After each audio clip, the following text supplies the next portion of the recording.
Jacqueline, thank you so much for being here today. You are the president of the Protocol School Palm Beach, and we are here to talk about etiquette and protocol and everything in between. You have built a global reputation as an etiquette expert.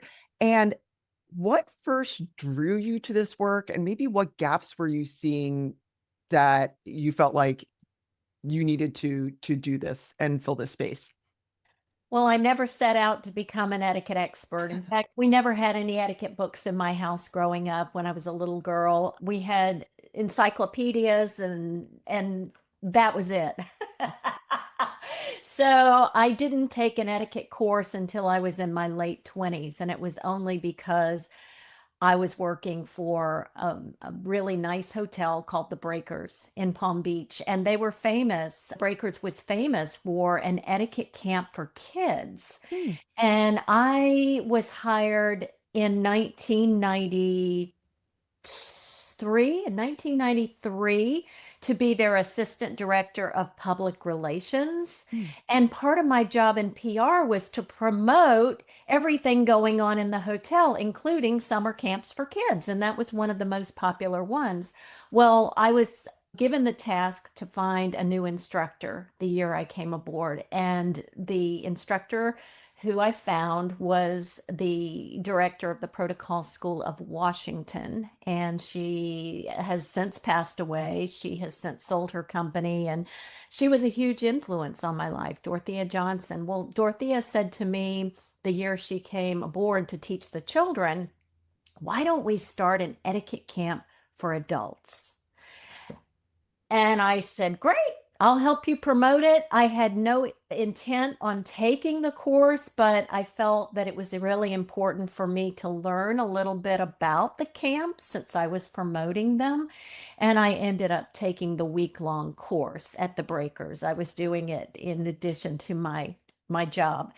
And to make a long story short, Dorothea said to me, I think you would be really good at teaching this to the staff at the Breakers, and you might even want to think about teaching this outside of the company. Well, so my little antennas went up, and I thought, okay, opportunity here. So I did end up going to Washington, D.C., where she taught me a more extensive course, and I did end up teaching the Breakers staff, etiquette and protocol, and how to deal with VIP clients. And I did all of this in my spare time, in addition to PR and marketing. Wow. So again, we never know in life why we do things or why opportunities come our way, but this was the start of the career that I'm currently in right now. In 1998, I got laid off from my job, and that was a perfect time to start my own company. 27 years ago, I founded the Protocol School of Palm Beach, and it's just been a great career ever since. And who knew? I mean, I was a broadcast major. I worked in hospitality for many years. I was a flight attendant. I was an entertainer at SeaWorld. I had done all these fun things.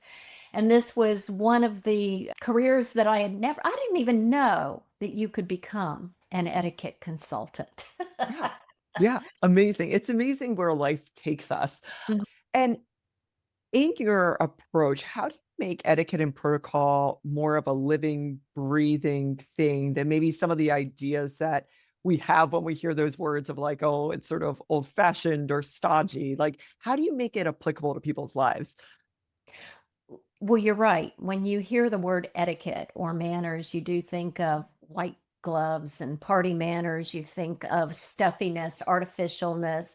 You don't think of what etiquette really is. And my definition is the art of knowing how to treat other people and knowing how your behavior affects other people.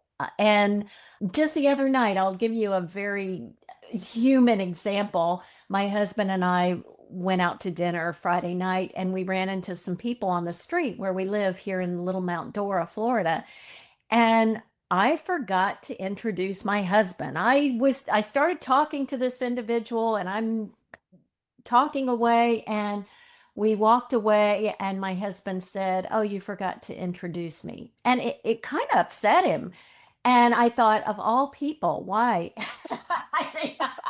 So I am a living, breathing example of what not to do. So I believe that it's important because it teaches the art of etiquette teaches people how to treat other people, how to behave in certain situations. And I find that the people that I work with corporate executives, and I work with not only the Gen Zs, but I also work with people, the C-suite executives who can't really afford to make a lot of mistakes. And they travel globally, so they want to know how to give the proper gifts overseas. They want to know how to greet their international clients. They want to know how to eat with chopsticks, all these little nuances that make them look good and that they feel more polished and confident. So that's what I do. So when people think of etiquette, it's not just knives and forks. It's so much more than that.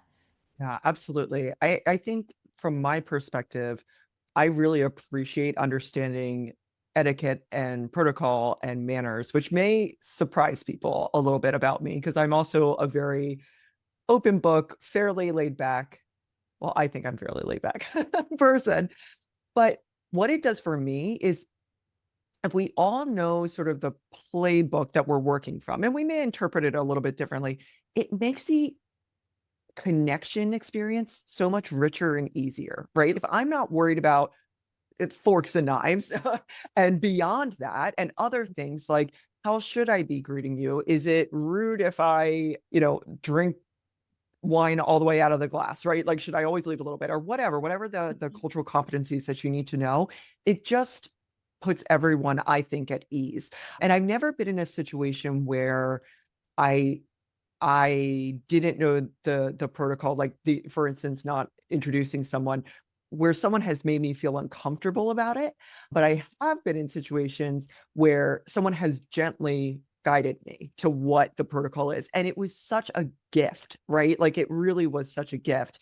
And as you're talking about, you know, all of this, and especially in the corporate space, before executive presence became a buzzword and before personal branding became a buzzword, did you see a gap when you started? And are you seeing those gaps today? Or like what are gaps that you're seeing today that maybe C-suite individuals don't have? Yeah, I'll leave that as a question. Sure, I do see a lot of gaps, and I see more gaps in the Gen Zs Mhm. because if you think about it, the last 5 years, they were more affected. They were the most affected generation than the others, like the C-suite executives. I Sure. mean, yes, of course, they had to probably stay at home as well, but the Gen Zs, what I'm finding is they lack the social skills. Maybe they don't lack technical skills, but it's the soft skills and how to talk to one another, how to connect with one another. And I believe connection builds credibility, credibility builds relationships. And so a lot of times what I find is we get sloppy. And I get sloppy too. I am not immune Sure. to that. As I said, I'm my own best student. And that's probably why I'm so drawn to etiquette because I've always wanted to be better. I've always wanted to be more confident and fit in. I didn't grow up with a silver spoon. I grew up with a single mom and a Southern grandmother. And I find that the people that hire etiquette consultants, the ones that really want the etiquette, they don't really need it. They just want a little bit more polish. Mhm. It's like a, for example, I love to cook. I would be the first one to sign up for a cooking class. Sure. Do I need it? No. Do I love it? Yes. It's the people who uh, think they don't need it who need it the most. And Yes. I find that my most popular subjects include not only dining etiquette, but email etiquette is a huge one. Networking etiquette is another popular subject, just how to make small talk with other adults, how to remember names, how to introduce yourself or introduce other people. And that sense of connection is lacking in our society. And I do believe etiquette is all about connection. It's making other people feel welcome and warm in your presence. Yeah. And what do you consider professional presence today as we're talking about sometimes it is remote, sometimes it is in person. Like it our world has shifted so dramatically and I feel like COVID really was that a lot of things shifted after COVID, but was sort of that tipping point. How do you define that professional presence? Well, when I ask my groups, how do you define professional presence? The first thing they say is your appearance. And that's part of it. But there are three parts of professional presence. There's gravitas, which is 67%. Gravitas is what you can't see. It's how a person reacts under pressure. And I always say, think of a duck. On the surface, a duck is cool, calm, collected, but underneath, the duck is paddling like Yep. heck. Yep. So that's a huge part. Another part is communication, what you say and how you say it. And then the smallest part, which is only 5%, is your appearance. That doesn't mean that it's less important than any of the other parts, but it is a smaller part. And you can forgive someone for wearing tattered jeans if they treat you well. Mhm. You can forgive someone who might be stabbing their meat like a wild beast if they're kind. Right. Right. Right. Right. So a lot of it is what you can't see on the surface. Mhm. It's how it's an aura. I think we all have an aura about us. And when we walk into a room, people feel that. It's how people feel in your presence. Do they feel good? Do they feel a little standoffish? So it all begins with what you can't see. 55% of our communication is nonverbal, Mhm. and that's body language. Yeah. And it's incredible. I hope listeners have had this experience or tried this experience. You can absolutely shift the tone just in your presence. I mean, you really it's incredible to watch. And just that shift that you're able to bring can pull people back in. And within that gravitas, what are some small I would say like some small behaviors, if that's the right word, that people Mhm. can incorporate that makes them more quickly trustworthy. Like, Yes, what are some of the small things that we can do? Because I do think they make a big difference. I do too. I think that one factor that I see in missing with a lot of the leaders that I teach is the listening skills are so poor. And if you're a good listener, I always say be interesting, but more importantly, be interested in the other person. And that's listening for cues. And there are so many different types of listening, from cosmetic to empathic listening. And so if you can put yourself in the other person's shoes and visualize how they're feeling and really participate in the conversation and ask them engaging questions. Tell me more. I always say those three words are the most important words in our English language is tell me more. So that people feel like you are genuinely interested in what they have to say. And if you aren't interested, then try to find other topics that might be some sort of connection with that person, change the subject, or maybe ask a question, another question. So there are a lot of things that you can do that many of us don't do because we're just lazy. There's thinking above the line and thinking below the line, and the brain is lazy. Let's face it. I mean, it's on autopilot most of the day. And to truly engage with another human being, you have to think above the line and you have to think with your whole body and you have to look and listen for cues and find commonalities that you might have with that other person. And there might be people you're just not interested in. I mean, Let's face it, you're not going to click with everybody. But I bet if you sat down for a half hour with a complete stranger, you could probably find at least one thing you have something in common with. Absolutely. And I love that you brought up listening, right? I think so many people think it's some other magical thing. And the reality is, I mean, I do this for a living. Mhm.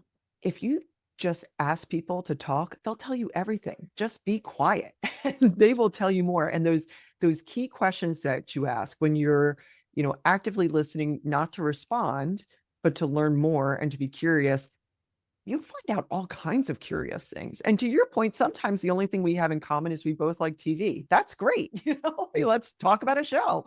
But and you have, I mean, you have worked with obviously CEOs, you've worked with very influential people, entertainers, people sort of in these, I don't know if this is the right way to say it, but these high power positions and these influential positions. Do you find that there's a blind spot there that they have to work on? Like, or are they actually in those roles potentially because they've mastered some of these things a little bit more than others? Well, it's hard to say because everybody is different. But what I find is people in the high powered roles are generally very dominant, competitive people, and they are more task oriented. They're not necessarily people oriented. So, my job is to help them become more people oriented because that's what makes a company thrive is its people. If you don't have the right people in place, then you're not going to thrive. If you don't have customers, you're not going to thrive. So I work with a lot of people who don't like people. And so, That but makes they're, sense. It they're makes very sense. good at what they do, and they're great at delegating, and they're great at telling people what to do and how to do it. But they're not always great at the soft skills. And that's why I think my job is so important because you have to learn to connect with your employees. They have to know that you truly care about them because if you don't care about them, they're going to move on or their morale will get so low, you're not going to get any great performance out of them. Absolutely. Now, I want to come back. This is more of a personal question. I am good at asking questions. I am good at making connections. I'm good at connecting other people together based off of conversations. I feel confident in those skills. I am so embarrassed to admit this.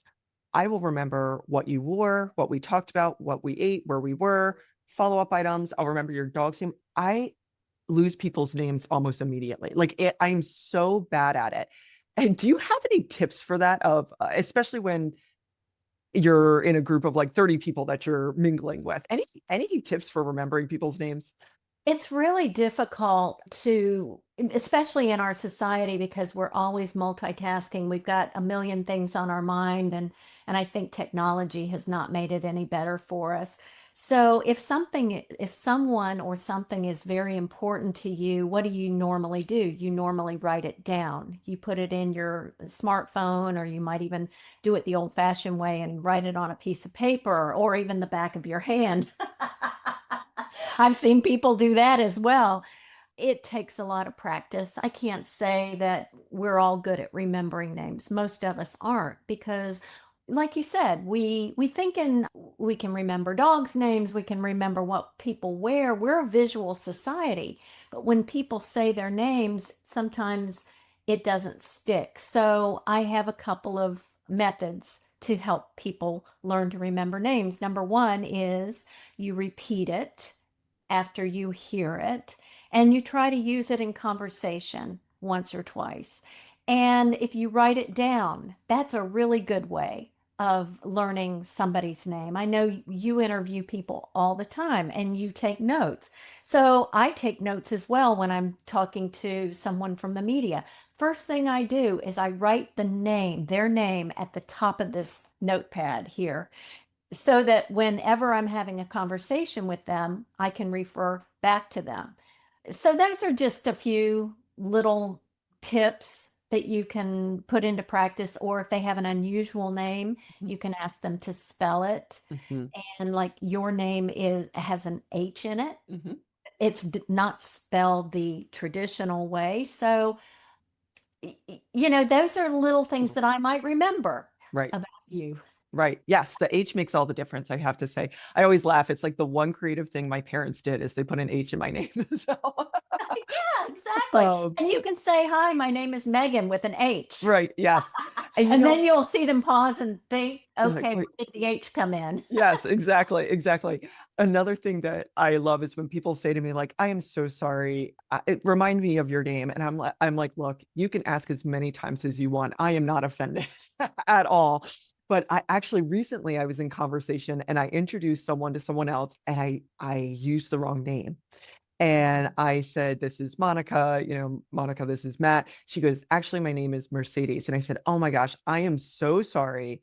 I so apologize. And she, again, was so kind and was like, oh, you must meet a ton of people. And I actually forgot your name. And I was like, okay, thank you. But again, I think we can make each other feel at ease. And I did not forget her name the rest of the evening. So these things do happen. I think also there's the intent, right? Like if Yes. people are trying, you can forgive that. If people are just blowing you off, then that's sort of a different thing.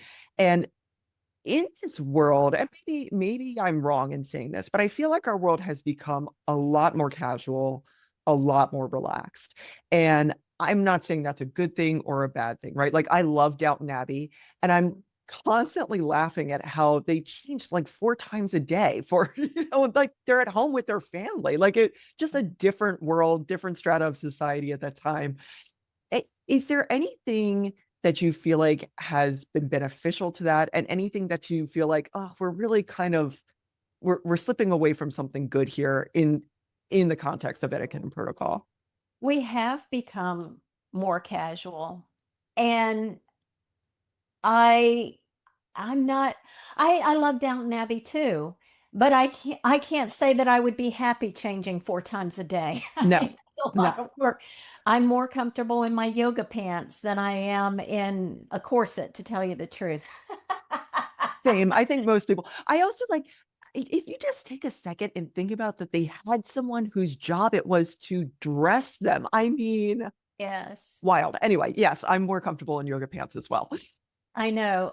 But I will say that when I travel internationally, that's when it makes a world of difference. If Mhm. I'm speaking in front of an international audience, I put a lot of thought into what I'm going to wear in front of them, because in some cultures, you don't want to show any skin. In Muslim countries, you don't want to show skin. Even in India, I cover my arms and my neck, and I try to be respectful of other countries and their cultures. Here, when a lot of my international clients say, "Oh, everybody's so friendly here." Well, yes, that's true, and that's a good thing. However, the international clients don't know what to do with that. They don't know how to react when somebody is so friendly to them. Interesting. That's so interesting. Why do you think they find it difficult? Because I live in a small town, and when I'm walking my dog, I'm waving, I'm saying good morning to everyone, and that's just not their culture in certain countries. I love going to Asia, and they're much more reserved. And when they laugh, the females laugh, they cover their mouth.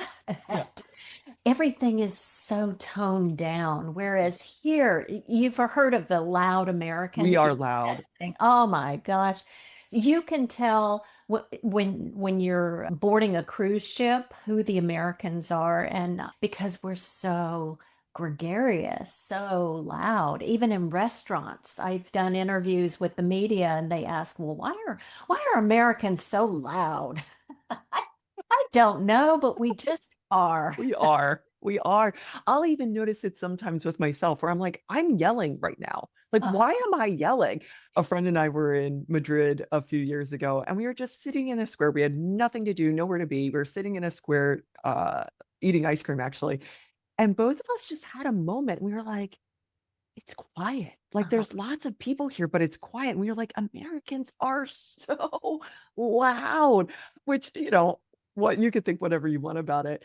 Another thing, I'm curious if your international clients have said this, like there's a way that we carry ourselves and walk that's like very different. And where I've had in professional settings, international clients say to me, like, we can spot the Americans because of the way that they walk and move. And I was like, that's very fascinating. Yes, we even walk fast. And I once attended a seminar, and the seminar leader said, if you want to look busy, always carry a notepad and a pen and walk fast. And that will make all your coworkers think you're on a mission and you're busy.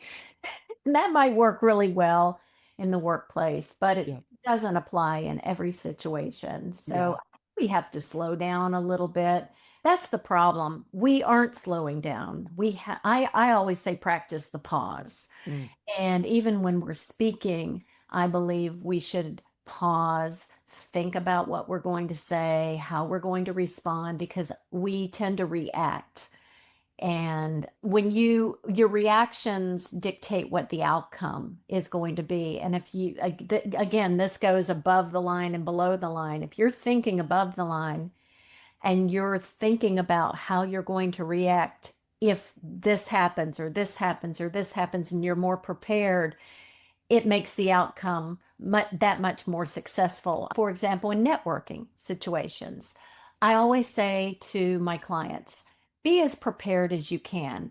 First of all, know who's going to be there if possible. Make a list of people you want to talk to. If you can find out anything about those people before you go to this event, what do they like? What are their hobbies? Did they just come back from vacations? You can find that out on the internet. Just go to social media. So the more prepared you are, and mentally, if you can say, I might learn something, even though I would rather be sitting on my couch at home watching reruns of Seinfeld. I'm going to go to this event for 30 minutes and I'm going to meet one or two people. I mean, already the mindset has shifted. So you're prepared, your mindset is positive.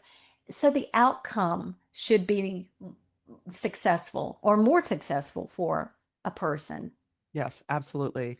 And in your book, Poised for Success, you Mhm. talk about four core qualities and for outstanding professionals: presence, polish, professionalism, and passion. Yes. Do you find that people struggle with one more than another? Professionalism, I believe. Well, they all. I mean, people struggle with all of them. Well, Passion yeah, is, that's why you wrote about it.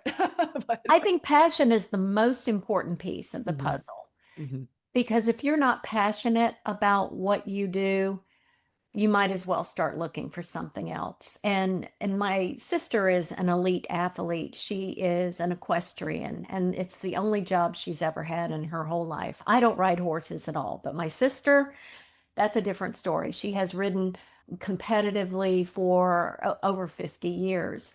And one of the things that I have observed with elite athletes is if you are passionate about your sport, about what you do, that's half the battle right there. And just doing it consistently and persistently and that's really important. The rest you can kind of take care of. I can help anyone with polish or presence or professionalism, but I can't help anyone acquire passion. That comes from within. Absolutely. And you spoke about this a little bit before, but when you have that passion and you're actively listening, someone has that passion, you're actively listening, it makes the conversation and the connection so much easier, right? I may know one thing about equestrian riding is that is there is a horse involved and a human involved. Like I know that. Everything else I really don't know anything about. So even to your point about I might rather be home, I always view it as like live entertainment, right? Like going in and it may mean nothing, it may mean something, but from your sister I can learn something. And if she's passionate about it, It's awesome. Don't you love talking to people that love what they do? I mean, I absolutely do. I mean, it's just you can see their face light yeah. up when they talk about it. And so one of the things that I teach my professionals in my classes is try to find out what lights up a person's life. So maybe they're into pickleball, maybe they're into golf, maybe they're into art, whatever it is. Try to find out that one thing that just makes them come alive and learn so much more. One of the exercises that I do in my class is called Getting to Know You. Mhm. And I do this with all of my classes. And I pair them up with someone they don't know. So they're in a twosome. And I ask them to interview each other. And one of the questions I say to ask is, what's one thing most people don't know about you that you wish they would know? Or what is one of your superpowers? And it's interesting to find out what people come up with. I mean, I've heard people say, well, I'm a black belt in karate, and no one in the class knew this about this person. No one. And we're all just blown away by this talent this person has. Or, oh, I studied opera in college. And I mean, it's amazing how interesting people are. We all have a story, but we don't sit down and take the time to learn a person's story. And I think in your profession, because you are a podcaster, you get to learn people's stories, and that's what makes your job so interesting. And that's what I try to do is get to the heart of the person. And I try to Yeah. teach others how to do the same. Yeah. Absolutely. And we were talking about it before we started recording, and I shared, and I've shared this before. I work in philanthropy and I have for most of my career. And a couple interesting things about it. People are always saying to me, I could never do what you do because they see me ask for money, which a lot of people are uncomfortable with. And I reframe it for them. And I say, well, I'm actually really not asking for money. I'm connecting people with an interest to opportunities that I have. And there's a price tag to it. But, the reality is what I'm doing with people is getting to know them. That's it. I'm getting to know what they're passionate about. I'm getting to understand what's important to their family, why they want to give. And there's a couple different reasons why people give. Some people, it's very transactional. It's a tax credit. That's fine. No worries. Some people, it's about their personal legacy, right? They want to see their name in lights. Other people, it's just, sort of that quintessential philanthropic giving back, passionate about the cause. And there may be some other things, but those tend to be the three. And most of the conversations I have are not about the thing. It's everything around that person's life and then ultimately connecting to why that thing may matter to them. And it's why I started this podcast. People are fascinating. I mean, just fascinating.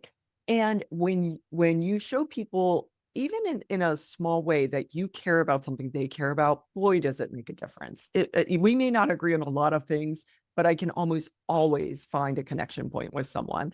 And and we mentioned this before, the less you talk, the more people tell you. So the other thing that she said that I was like, oh my gosh, I do this all the time. Like before a visit, I'll look at my notes of what we talked about before, or the agenda sort of in the more formal parts. But I also look up, oh yeah, your daughter runs track. And I think last time we talked, she had a track meet that was important. Let me bring that up. And same thing. I mean, let me tell you something, people, make your social media private. The things I have found out about vacation, nothing bad, but I'm like, wow, I'm 106 photos deep in your Greek island vacation. This is great. It's just nice to be able to have those connection points, and then what you're willing to share. There's some people that it's a very professional relationship. There were people that I worked with that didn't know I had kids. It just wasn't part of the relationship. That's not where they connected. And then there's people who, like, I've been to their children's weddings and bar mitzvahs and things like that. So again, having the other person help to guide you and also understanding what you're willing to give in that relationship can be really important. I'm really curious too, and I'm just thinking about like the tech sector. Like I feel like tech has exploded in the last 20 years. We've seen the rise of tech CEOs, wearing t-shirts and jeans. And, texting is another. I love text. I am a big texter. But again, things have kind of gotten a little bit more casual, but almost have become the standard in certain worlds. Are you seeing anything where, well, actually, let me ask this. When it comes to technology, Mhm. and we have AI now that can write an email for you, write a book for you if you want. Like, what are you seeing that's been a positive thing? And then what are things that you're like, oh, these are things that I really feel like people would pay attention to and not do? Well, I think the human touch is so important. And I mentioned earlier about connection, and I don't think AI will ever replace true connection. And I am a big fan of AI, and I encourage some of my executives to use it in a smart way, as long as they're not sharing confidential information. Mhm, It's a wonderful tool. It can help you appear to be more polished and professional. However, there is nothing to replace that good old fashioned phone call to hear someone's voice, or that one on one lunch, or even that handwritten thank you note that we rarely get these days. So, one way that you can really separate yourself from everybody else is almost being a little old fashioned, mhm, and that's following up with people, making sure that if you say you're going to send a proposal 48 hours after you meet that person, make sure and do it. mhm, In addition to a email thank you, why not write a handwritten thank you note as well? That's just two touch points, mhm, not just one, but two. Invite that person to lunch. mhm, Stay in touch with that person. I love little details. So if you told me that you have a 15-year-old son, I'm going to remember that. Even better, if you tell me that person's name, I'm going to write it down. So the next time you and I talk, I might say to you, well, how did your son, and I use his name, yeah, do in his soccer tournament? I mhm, mean, those are those little things that impress people. mhm, The fact that you can remember the details, dogs' names, children's names, anniversaries, birthdays, mhm. those Yeah, are really important. And especially in philanthropy, huge. especially in philanthropy, if you can remember what matters to other people, and know that, okay, I'm going to take this person to lunch and they're a vegetarian, so I am not going to take this person to a steak restaurant Right, because I know this person only eats right, right. this kind of food. In especially in philanthropy, you have to pay attention to the details. Yeah. And I will say this, if that's not your thing, that's not the world for you, right? Like, you can't force it. You can't force caring. I also think that something you said with like remembering anniversaries and birthdays and kids' names and things like that, that's where I think technology can be huge. Mhm. If someone tells me their birthday, I almost immediately put it on my calendar with a 1 week reminder ahead of time. Because who doesn't like getting a birthday text? I'm a huge proponent of the thank you note or just a note afterwards. One of my bosses years ago, Tim Tormon, he's an amazing guy.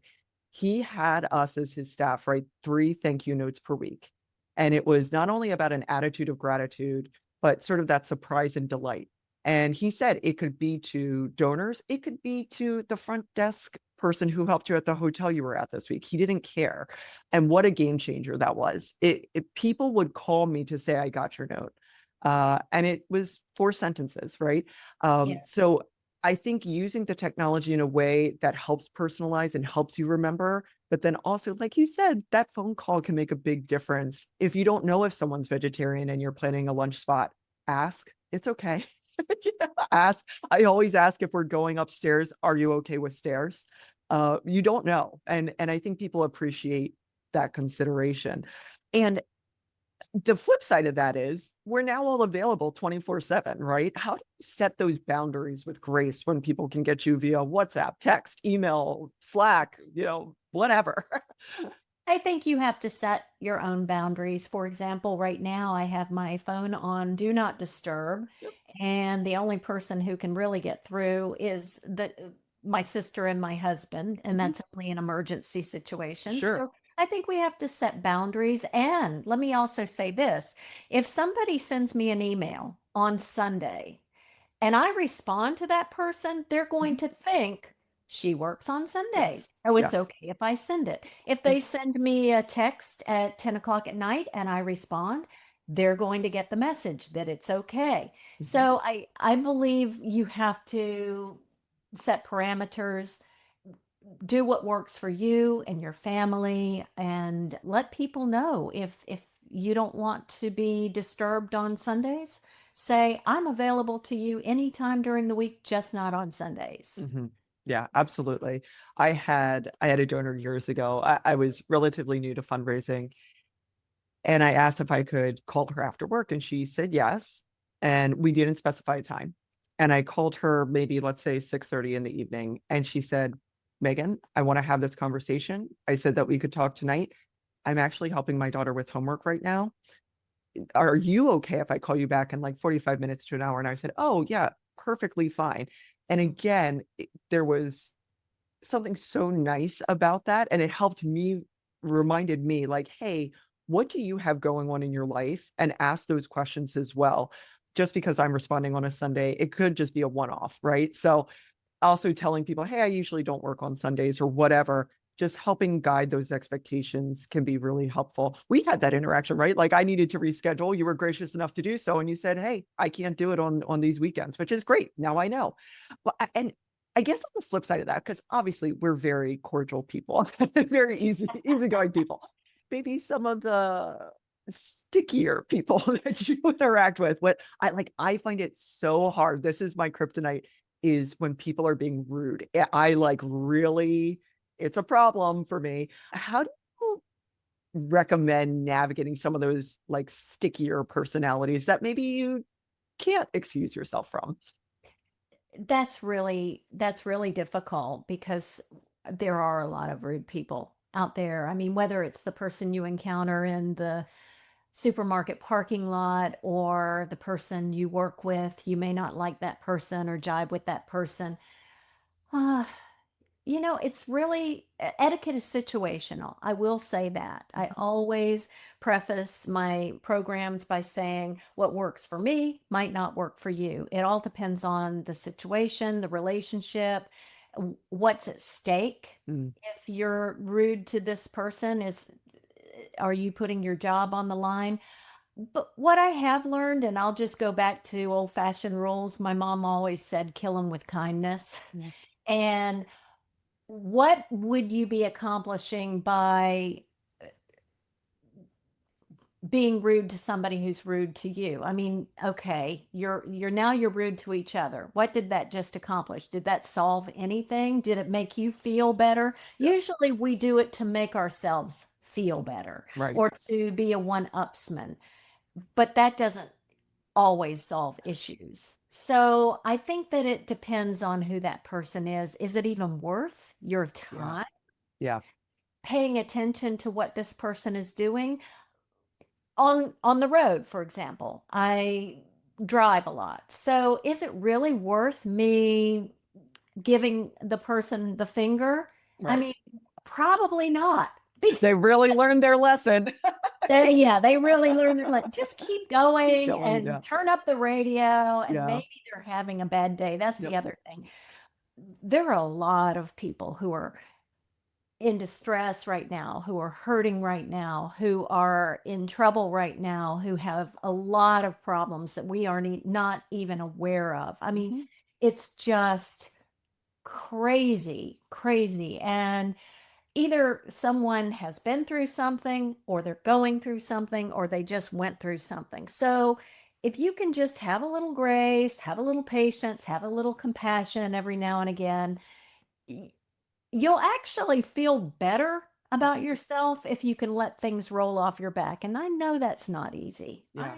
I know it may go against your personality and the type of person you are, and you may be really feisty and I am not. I'm actually the opposite. I fully believe in this question, to what end?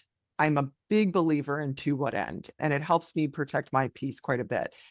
Where I struggle with it is when I'm going to an event and I'm like, oh, that person's going to be there. And they're the person who constantly interrupts, or they are rude to my rude thing in particular. It's like if they're rude to staff, I'm like, but I can't get away from them. Right. Like it's like we're in a situation where I can't usually I just remove myself or excuse myself from a situation as long as there's no harm being caused. And it is difficult. I mean, it is a tricky thing Mhm. navigating that. But I do think your point of like to what end or what is the end result out of this and the situation itself that probably can help guide people's way of working through it.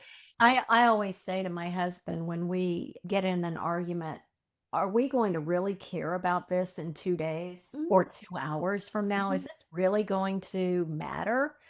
And that really puts things in perspective. Mm-hmm. And it's not always worth it to get yourself all worked up, and you have to preserve your own sanity a Yes. lot of times. And like you said, just walk away from the situation or protect yourself by not even going in that area where that person is. Mm-hmm. Yeah. I think people are placed in our path for certain reasons, and maybe that's to test us, maybe that's to see how we're going to react. Yes. Maybe we're supposed to learn a lesson from that person. I don't know. Yes. Maybe we're supposed to learn from us. I don't know. That's a good way of looking at it. And Lee Cockerell, who I just adore. Are you familiar with him? Mm-mm. He was VP at Disney, and he helped open Disney Paris, and just a really interesting guy. I agree with a lot of his philosophies. He has a great 15-minute podcast if anybody's interested in it. I pretend he's like my grandpa giving me advice. But one of the things that he talked about in terms of managing staff was he always remembered that most people have 5 things going on in their life you will never know about. So that positive intent and that give people a little bit of grace, address issues if you need to address it. And he was talking about, as a manager, but that really stuck with me. I do assume positive intent with folks, but I think to your point, people are dealing with things or have dealt with things or are worried about things that we will never know. And they may never share it with us. So allowing for that a little bit, I think helps ease us having to be right. Right. Absolutely. And just a little kindness can go a long way. Just the speaking to the cashier at Mhm. the grocery store, just saying, "How was your day? And how are Mhm. you today?" Smiling at strangers. You would be so surprised how many people don't even smile at other people. And if you can be that one bright light in somebody's world, I mean, that's really what it's all about. It has nothing to do with etiquette. It has everything to do with kindness and Yeah. consideration and compassion, I believe. Yeah, I agree with you. And not everyone would feel comfortable with this, and I'm not saying that, but this weekend I was in a Starbucks and there was a young woman, probably I'm guessing in her early 20s. She looked like college age. She was in front of a laptop and she was crying. And Mhm. like the laptop, nothing was on the laptop. And I just stopped and I said, "Hey, are you all right?" And she goes, "I just bombed an interview." And I said, "Let me get you some napkins, and I came back and she was like, she apologized. She was like, "I'm so sorry." And I was like, "No, I just wanted to make sure you were okay." And he said, "Look, if it's any consolation, I'm 43. I've bumped a lot of interviews. It's going to be all right." She like kind of started laughing. And again, just instead of ignoring it, I just couldn't ignore it. I was just like, this person may have said, "No, I'm fine," and shut it down, and that's okay too. But I do think kindness goes a long way and it doesn't take much, right? That was a 20-second exchange that we had. So hopefully she felt a little bit better after I'm it. sure she will remember that for a very long time. Yeah. Yeah. And you have been quoted by the New York Times, by CNN, by BBC. What, and I've just peppered you with like 45 minutes of questions. What is a question you wish people would ask you, but they don't? Oh, I don't know if there's a specific question that I wish people would ask me. I love people to know about my background Mhm. because I think when people meet me, they automatically put themselves on guard because I teach etiquette. So maybe they think that I'm going to judge them or I'm going to be critical of them, and nothing could be further from the truth. I mean, I do notice things. I can't help but notice things because it's in my DNA now. It's like my mom was a hairdresser and she couldn't go anywhere without noticing people's hair. Sure. But she Sure. would never tell them you need a haircut. So I feel like I'm a little bit the same way, but I think that if people really took the time to get to know me as a person, they would think differently and they would think, gosh, she really is a fun person and she's kind and she's not going to judge me and she wants to help me. And that's really what I love doing. I love to see people succeed. And Yes. I also teach other people how to open their own etiquette businesses. That's Mm, something that I do part time as in addition to my speaking. And nothing brings me more joy than to help another fellow etiquette consultant with a challenge. Or I just the other day, one texted me and she says, I'm going to be on TV talking about holiday etiquette. What do I wear? Or how do I do my makeup? She said. sure. And I love giving advice because I know how important it was when I was starting out in the industry. I needed all the help that I could. We I all just do. think that people think that etiquette consultants are perfect and polished, and we're not. The reason we're drawn to this profession is because we needed it the most. Sure. Sure. And are you finding a rise in the demand for etiquette? I am. I am. I'm especially noticing with the younger generation, they there's so much social anxiety out there. I mean, there's a pill for everything, and a lot of people are just afraid to talk to strangers. They're afraid to start a conversation. They don't know how to end a conversation or introduce themselves. And these are good people. These are smart people, but they need a sense of direction and they don't get it at home. They don't get it at school. And the companies who are really thriving, the companies that really thrive right now are the ones that give their employees training in many different things, including social skills. And that to me is most important. Technical skills, yes, I can teach you how to turn on a computer and do an Excel spreadsheet, but Sure. it's people skills that will help somebody get ahead and also thrive in relationships. Yeah, absolutely. I'm never one of these people who is like worried about future generations. I interact enough with younger folks that I'm constantly amazed by them. The thing that worries me the most is exactly that, the soft skills, that communication piece, looking people in the eyes, shaking hands, those sort of things that do connect us. It's just a different world. And I said I'm almost 43, and I mean, we had to pick up the phone and call and talk to someone's mom before we talk to a friend, and we just don't have that anymore. And there is, I think, something lost in some of those interactions that we don't have. Do you have any advice though for folks who might be more introverted and this might feel like a big lift for them? Mhm. Well, let me just say to all the introverts out there, I'm an ambivert, which Uh-huh. is a mixture of introvert and extrovert. I can thrive in social situations, but I also need my downtime. I Mhm. need that time to be alone and to recharge my batteries. But for all the introverts out there, let me just say that you don't have to go into a room and meet everybody in that room. The best connectors are the ones who can connect one on one. So if you find that one person who's sitting alone in a corner, go up and introduce yourself, sit next to that person and have a nice conversation. That's going to mean more than trying to meet everybody in the room and trying to be the life of the party. I Mhm. mean, leave that for the extroverts. But I think that it's important to go away from an event, number one, having fun, but number two, going away with maybe meeting a new friend or two. And that's really why I like to go to certain events is if I meet one new person who's interesting, that's worth my time right there. Yes. Yes.